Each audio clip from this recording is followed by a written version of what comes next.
Après un jour de loin pas mémorable, voilà qu'on s'attaque à du lourd, du très lourd, du genre qui passe régulièrement à la télé, la folie des grandeurs. Grand par la postérité, grand par l'ambition, mais est-il grand par la valeur? Analysons.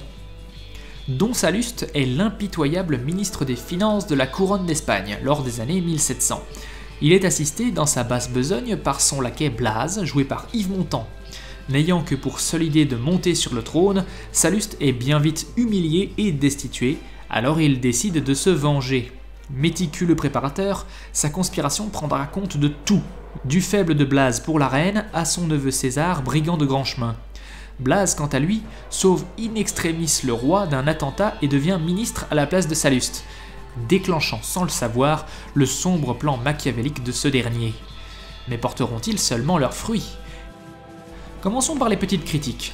Le film a une curieuse conception du temps, avec ses personnages d'une part, puisqu'on doit considérer qu'Yves Montand est le neveu de De Funès, malgré le fait qu'ils ont tous les deux l'air décrépit.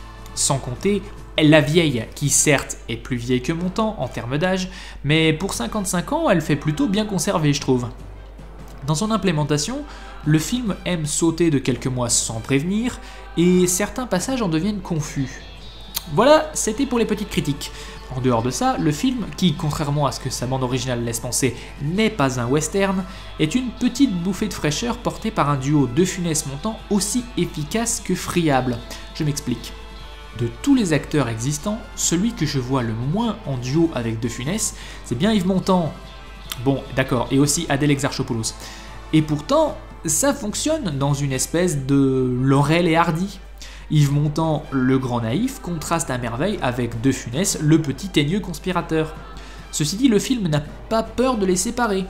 Vers le milieu, il se passe bien une quinzaine de minutes sans voir De Funès, et on s'en accommode très bien car l'humour est plus équitablement réparti entre les deux acteurs.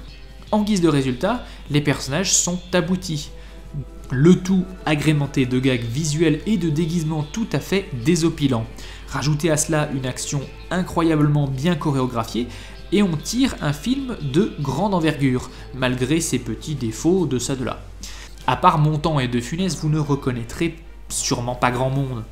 Ah si, il y a Paul Prébois qui est absolument partout dans cette rétrospective, c'est dingue. La folie des grandeurs est un film qui s'éloigne le plus des mimiques caractéristiques de De Funès, et malgré cela, ce dernier parvient à rester très drôle. C'est peut-être la preuve que laisser De Funès s'exprimer pour le plaisir de se laisser s'exprimer n'est peut-être pas la meilleure idée de l'univers. Le petit meilleur. Quoi qu'il en soit, La folie des grandeurs est un film qui mérite sa réputation. Certaines répliques sont devenues cultes, certains montages et petits effets spéciaux sont encore incroyables aujourd'hui. Le film a vu grand et il s'exécute. Alors la prochaine fois qu'il passe à la télé, regardez-le, il le mérite.